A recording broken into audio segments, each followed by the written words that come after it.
તો દર્શક મિત્રો, હવે જોઈએ સમાચાર વિસ્તારથી। જિલ્લા આરોગ્ય સુવિધા અંગે ભુજમાં કચ્છ કલેક્ટર કચેરીએ વિડિયો કોન્ફરન્સ યોજાઈ હતી।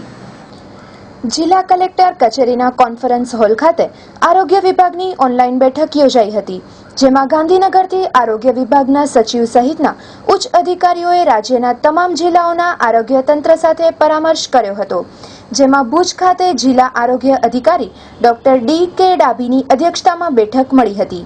ગાંધીનગર કક્ષાએથી તમામ જિલ્લાઓમાં ચાલતી આરોગ્યલક્ષી કામગીરી અંગે સમીક્ષા કરવામાં આવી હતી, જેમાં ખાસ મુખ્યમંત્રી નિદાન યોજનાની અમલવારી યોગ્ય રીતે કરવામાં આવે તેવી સૂચના અપાઈ હતી।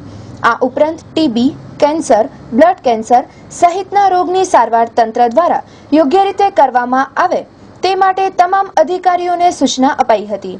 ભુજમાં મળેલી બેઠકમાં જિલ્લા આરોગ્ય અધિકારી doctor D K. Dabhi, doctor Pankaj Pandey, doctor R K. Bhargav, doctor Arunkumar Kurmi, જિલ્લા મેલેરિયા અધિકારી, જિલ્લા ક્ષય અધિકારી તેમજ તમામ તાલુકાના બ્લોક હેલ્થ ઓફિસરો ઉપસ્થિત રહ્યા હતા।